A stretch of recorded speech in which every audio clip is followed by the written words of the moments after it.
नमस्कार, मैं हूं नीलेश कुमार। आप देख रहे हैं पुरवैया डीएनए। 120 करोड़ से ज्यादा आबादी वाले देश की संसद में इस बात पर बहस हो रही है कि दिल्ली पुलिस राहुल गांधी का हुलिया कैसे पूछ सकती है।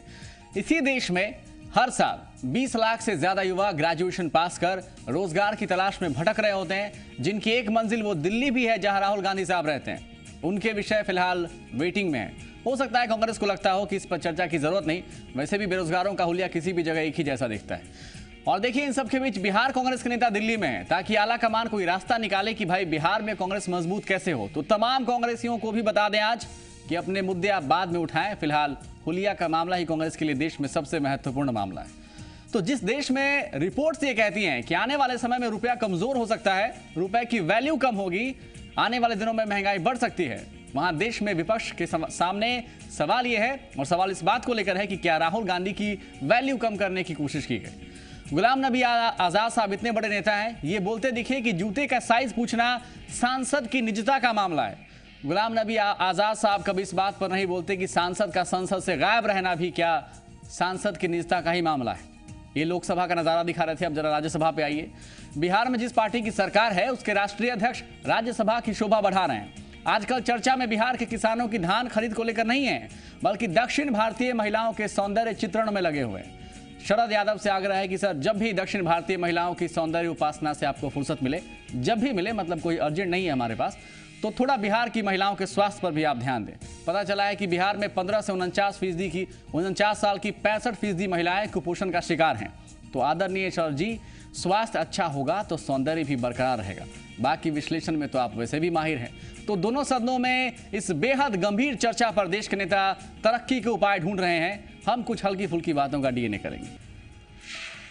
तो आइए अहम खबरों को समझने का सिलसिला शुरू करते हैं।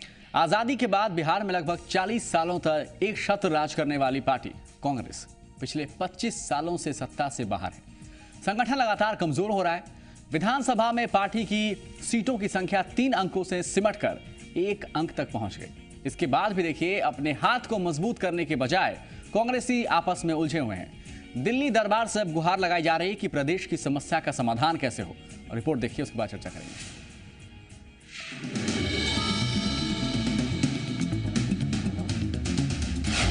क्या दिल्ली दरबार से मिलेगा बिहार का रास्ता, या बिहार कांग्रेस में एकजुटता के लिए दिल्ली अभी दूर है? कभी बिहार में पूर्ण बहुमत से जीतने वाली कांग्रेस अब दल के अंदर भी एक मत नहीं रख पा रही। एक दूसरे का हाथ मजबूत करने की जगह पैर खींचने की कोशिश लगातार जारी है।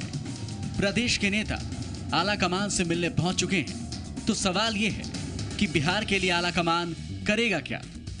2013 में प्रदेश अध्यक्ष के तौर पर जब अशोक चौधरी की ताजपोशी हुई तो उम्मीद थी कि पार्टी पुराने तेवर में लौट पाएगी। इसकी वजह भी थी, एक तो चौधरी महादलित समुदाय से हैं। पार्टी के अध्यक्ष के बहाने कांग्रेस ये संदेश देना चाहती थी कि आज भी कांग्रेस का हाथ पिछड़ों के साथ ही है। यानी लालू और नीतीश की राजनीति को चुनौती देने की कोशिश हुई। दूसरी तरफ राहुल गांधी की राजनीतिक सोच से भी जोड़ने के संकेत दिए गए।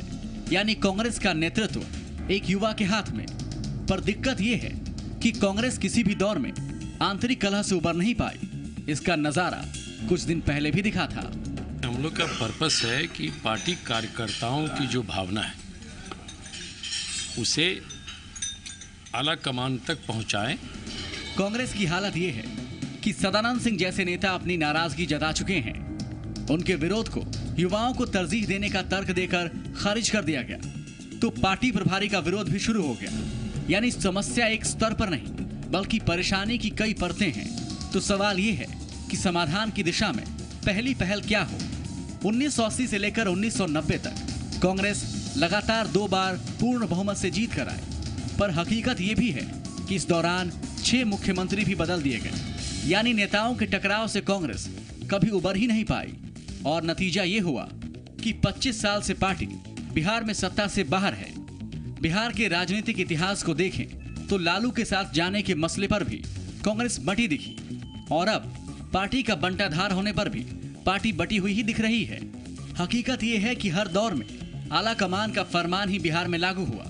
इसलिए सवाल ये कि इस बार क्या दिल्ली से कोई ठोस नतीजा निकलेगा, या इस बार भी कांग्रेस का हाथ खाली ही रहेगा। ब्यूरो रिपोर्ट, जी मीडिया। तो कांग्रेस बिहार की सबसे मजबूत पार्टी थी, पर अब क्या हुआ? पार्टी पिछड़ रही है तो क्या समस्या नहीं है, या समस्या है तो उसे पहचाना नहीं जा रहा है? इतिहास के पन्ने पलटने पर पता चलता है कि समस्या नई नहीं है और इलाज भी पुराने तरीके से ही करने की कोशिश हो रही है। 10 साल और 6 मुख्यमंत्री, जी हां, कांग्रेस की एकता का यह नमूना है। 1980 से 1990 तक की स्थिति देखें तो पता चलता है कि जगन्नाथ मिश्रा के सीएम बनने से जो सिलसिला शुरू हुआ वो म्यूजिकल चेयर की तरह चला। जगन्नाथ मिश्रा, चंद्रशेखर, बिंदेश्वरी दुबे, भागवत झा आजाद, सत्येंद्र नारायण सिन्हा और फिर जगन्नाथ मिश्रा। यानी 10 वर्षों में कांग्रेस की राजनीति घूम फिर कर वहीं पहुंच गई जहां से चली थी। कोई 3 साल मुख्यमंत्री रहा, कोई 2 साल रहा, कोई 1 साल रहा, कोई 6 महीने ही रहा। सवाल यह है कि मुख्यमंत्री तो बदलते रहे, लेकिन इसका आज से, यानी आज की राजनीति से क्या लेना देना? इसका आज से सबसे बड़ा कनेक्शन कांग्रेस नेताओं के प्रति घटता विश्वास है। जब अलग अलग कारणों से नेताओं को बाहर का रास्ता दिखा दिया गया तो फिर कार्यकर्ताओं के लिए भी समस्या बन गई कि तय कैसे करें कौन नेता है उनका, कांग्रेस में कौन सबसे बड़ा नेता उनका, किसके प्रति आस्था रखें। जनता भी कहीं ना कहीं बढ़ती दिखी, किसके साथ जाएं, और कांग्रेस नेताओं की छवि को लगातार नुकसान पहुंचता रहा। यह 1980 से अब तक की स्थिति है। नतीजा आज 2015 में सबके सामने है। एक और अहम बात यह है कि जिन नेताओं को सीएम की कुर्सी से उतारा गया, चाहे वो जगन्नाथ मिश्रा रहे हो या सत्येंद्र नारायण सिन्हा रहे हो, चाहे किसी का नाम ले लीजिए, वो कांग्रेस के बड़े नेता थे बिहार में। और सीएम की कुर्सी से उतारे जाने पर उनका पार्टी प्रेम कितनी मजबूती से बना रहा, इसे आप खुद समझ सकते हैं। किसी नेता को अगर आप मुख्यमंत्री के पद से हटाते हैं तो वो पार्टी के लिए कितना वफादारी से काम करेगा और गुटबाजी क्या नहीं करेगा, ये तो आप अच्छी तरह समझ सकते हैं। बिहार में हुआ वही, एक दूसरे को पीछे करने के चक्कर में कांग्रेस ही पीछे रह गई। पर मामला देखिए केवल इतना नहीं है। 1990 के दौर में लालू प्रसाद यादव मजबूती से उभर चुके थे और इसकी एक बड़ी वजह कांग्रेस भी थी, या कहिए बिहार कांग्रेस ही एक बड़ी वजह थी। आगे चलकर कांग्रेस ने क्या किया? कांग्रेस ने मजबूती से क्या वापसी की कोशिश की? तो जवाब है नहीं, क्योंकि देखिए जो लालू प्रसाद यादव कांग्रेस की सत्ता को उखाड़ चुके थे, कांग्रेस ने उन्हीं के साथ गठबंधन का फैसला कर लिया। और यह भी एक बड़ी वजह है कि बिहार में लालू प्रसाद यादव मजबूत हुए, कांग्रेस साइड हुई और विपक्ष के लिए पूरा का पूरा मैदान खाली हो गया। पार्टी 2005 में 9 सीट पर पहुंच गई थी। आज अगर बीजेपी के 87 विधायक हैं और कांग्रेस के केवल 4 हैं, तो इसमें सबसे बड़ा योगदान कांग्रेस का खुद है, जिसने मुख्य विपक्षी दल की अपनी भूमिका को ही सरेंडर कर दिया, विपक्ष के लिए मैदान खाली कर दिया। आज देखिए आलाकमान के यहां दौड़ लगाई जा रही है। सवाल उनके लिए भी महत्वपूर्ण है कि समाधान कैसे निकालें, बिहार कांग्रेस को एकजुट कैसे करें, क्योंकि अभी जो प्रदेश अध्यक्ष हैं अशोक चौधरी, उन्हें बहुत उम्मीद से पार्टी ने पद पर बिठाया था। पिछले विधानसभा चुनाव में जब पार्टी की हार हुई थी तो हार की जिम्मेवारी लेते हुए जो प्रदेश अध्यक्ष थे कांग्रेस के यहां पर, महबूब अली कैसर साहब, उन्होंने पद से इस्तीफा दे दिया। और देखिए 2.5 साल लगे पार्टी को एक चेहरा ढूंढने में जो कांग्रेस की नैया पार लगा सके। और यह तलाश अशोक चौधरी पर खत्म इसलिए भी हुई क्योंकि जिस मंडल की वजह से पार्टी की सत्ता बिहार में 90 के दौर में गई थी, उसे चुनौती देने के लिए अशोक चौधरी एक एग्जाम्पल हो सकते थे, अशोक चौधरी वो जरिया हो सकते थे। पर दिक्कत यह है कि उस दौर को बीते हुए 25-30 साल से ज्यादा हो चुके हैं। यानी अहम बात यह है कि कांग्रेस पार्टी पूरी तरह से बदलाव तो करना चाहती है, पर वो वहीं रह जा रही है जहां से मामला छूटा था 1990 में, जबकि राजनीति और जनता दोनों वहां से बहुत आगे निकल चुके हैं। कांग्रेस की समस्या, आगे बढ़ते हैं तो बिहार कांग्रेस में गुटबाजी और कांग्रेस की चुनौतियों पर जो प्रदेश अध्यक्ष हैं वही निशाने पर हैं। उनसे बातचीत की हमारे सहयोगी आनंद अमृतराज ने, उनकी स्थिति सुनिए। क्यों होता है कि जब प्रदेश अध्यक्ष जब से आप बने हैं, कुछ लोगों ने आपके खिलाफ मुहिम छेड़ रखा था और उन्होंने एक आपके खिलाफ शिकायत भी की है वहाँ पे, फिर भी उन तमाम लोगों को कमेटी में रख लिया गया है, तो आपको लगता है कि कमेटी आपके पीछे पूरी मुस्तैद से खड़ी रहेगी? देखिए ऐसा होता है कि हर व्यक्ति का अपना काम करने का तरीका होता है। कुछ लोग उसके काम करने के तरीके से खुश होते हैं, कुछ लोग ना खुश होते हैं। End of the day result क्या है ये देखा जाता है। और आलाकमान ने मुझे बनाया है तो एक जिम्मेवारी दे करके मुझे इस प्रदेश का नेतृत्व दिया है और हमें एक जिम्मेवारी दी है कि नए लोगों को पार्टी में न्यू ब्लड को इन्फ्यूज़ करने का, नए पौधों को लगाने का ये जिम्मेवारी मुझे दी गई। हम उसका प्रयास कर रहे हैं और कोई भी व्यक्ति या कोई भी नेता का निर्णय कोई भी 100% परफेक्ट नहीं होता है। गलतियां सबसे होती है। हो सकता है कुछ निर्णय हमने किया होगा उसमें भी गलतियां होंगी, तो लोग कुछ नाराज़ हैं। उन्होंने अपनी बात आलाकमान के कहा है, आलाकमान का जो निर्णय होगा सबके लिए सिरोधार होगा। मुश्किलें हैं राह में? मुश्किल देखिए, पार्टी की जो स्थिति है और परिस्थिति है, उसमें पार्टी का जो हमारे पास जो लॉट है, हमारे पास जिस तरह की नेतृत्व है, उस नेतृत्व के साथ ही हम पार्टी को खड़ा करने का प्रयास कर रहे हैं।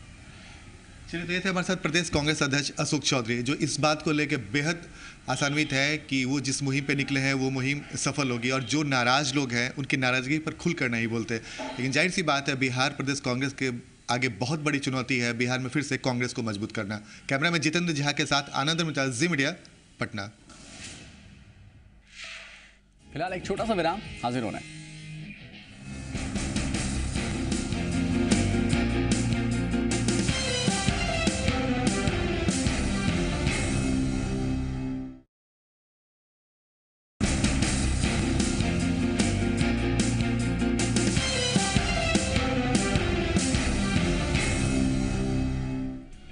बिहार में बीजेपी को रोकने के लिए बड़े भाई और छोटे भाई वर्षों बाद एक हुए।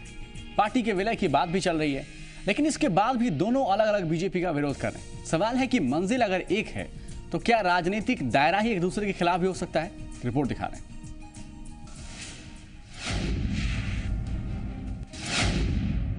सवाल बहुत सीधा है। फिलहाल 87 सीटों वाली बीजेपी को रोकने के लिए रास्ता क्या हो? रास्ते का सवाल इसलिए क्योंकि बीजेपी विरोध को अपनी मंजिल मानने वाली आरजेडी और जेडीयू रास्ते को लेकर ही भटकते दिख रहे हैं। नीतीश अलग मंच से बीजेपी के खिलाफ बिगुल फूंकते हैं तो आरजेडी अलग आह्वान करती है। यानी विपक्ष के बंटने का उदाहरण जो 90 के दौर में कांग्रेस के लिए दिया जाता था, उसी रास्ते पर लालू और नीतीश दिखाई देते हैं। पर जेडीयू को लगता है कि डफली अलग है तो राग भी अलग होगा।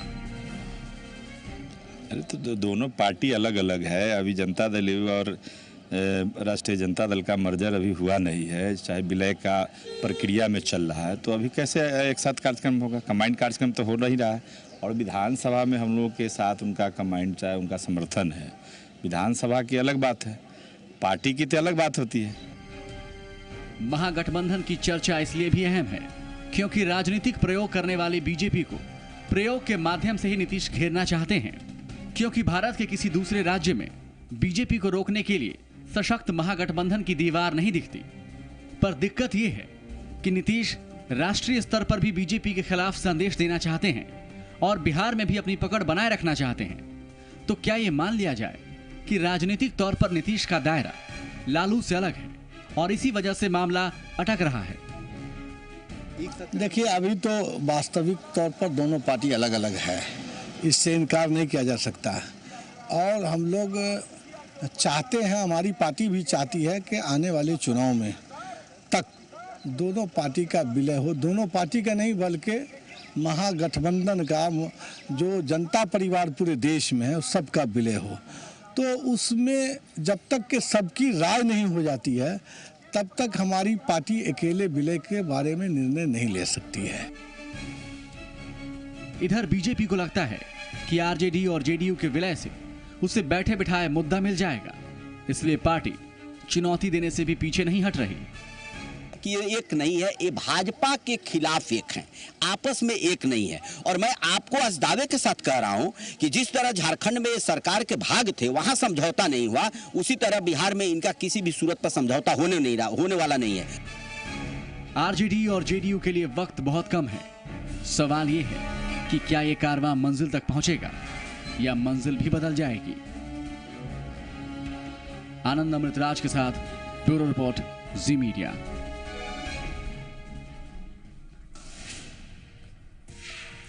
तो बीजेपी का विरोध कैसे मजबूत हो, ये सवाल आरजेडी और जेडीयू के भीतर से। तो वाम दल कैसे मजबूत हो, ये दल के अंदर से ये आवाज आ रही है। भारत में वाम पार्टियां लगातार कमजोर हो रही हैं। पश्चिम बंगाल और केरल जैसे गढ़ में सेंध लग चुकी है। बिहार, झारखंड में पार्टी उपस्थिति दर्ज कराना चाहती है। लगातार घटते जनाधार ने वामपंथियों की मुश्किलें बढ़ा दी और अब वो रणनीति में बदलाव की बात कह रहे हैं। देखिए, जाति और धर्म और दौलत ने जो हमारे लोकतांत्रिक परंपराओं को घेर लिया है, चुनाव नहीं हो गए, ये तो धन दौलत की एक प्रकार से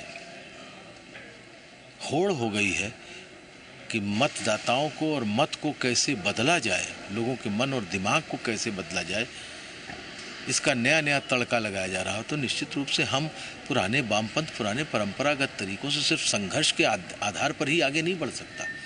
नए लोगों की नई मानसिकता को भी समझने की जरूरत है।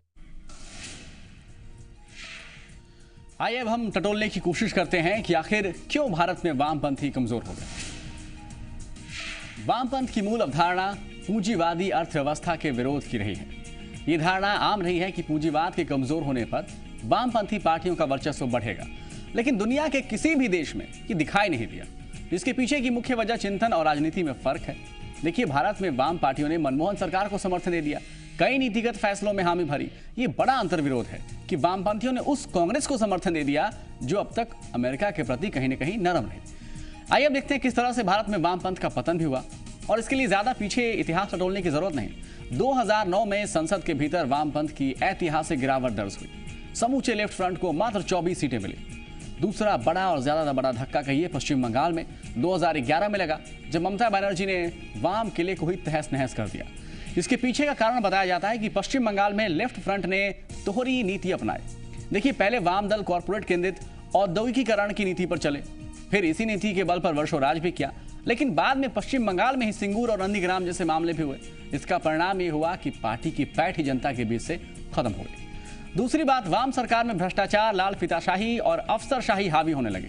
नागरिकों में असंतोष होने लगा, कैडर में अनुशासनहीनता की बात सामने आने लगी। एक अहम बात देखिए यहाँ ये भी है, जहां दूसरे दलों ने जाति, धर्म और स्थानीयता को मुद्दा बनाया, उसे वाम दलों ने कभी अपनाया नहीं। फिर भी क्योंकि समय के साथ राजनीति बदली, लोग बदले, लेकिन भारत में जिन राज्यों में वामपंथियों की पकड़ थी वो पकड़ ढीली होती गई क्योंकि वो नहीं बदले। केरल में कांग्रेस की अगुवाई वाली यूडीएफ ने वाम मोर्चे की अगुवाई वाली एलडीएफ को कड़ी चुनौती दी। ले देकर त्रिपुरा बचा है, जहां एक लोकप्रिय मुख्यमंत्री हैं और वो एक सच्चे वामपंथी नेता भी हैं। अक्सर ये सवाल पूछा जाता है कि वामपंथ क्या करे, वाम दल क्या करे, उनकी ओर कैसे लोग लौटें। वाम दलों को वही करना चाहिए जो उनकी विचारधारा है, वो मध्य वर्ग और युवा पीढ़ी के बीच लोकप्रियता हासिल करें। आज तो आलम यह है कि उत्तराखंड जैसे छोटे प्रदेश में, जिसके जन्म के पीछे ही भारतीय कम्युनिस्ट पार्टी के आंदोलन का इतिहास रहा, वहां सीपीएम, सीपीआई और सीपीआईएमएल के नेता एक दूसरे के खिलाफ ही लड़ते नजर आते हैं। एक संगठित लड़ाई का भाव है।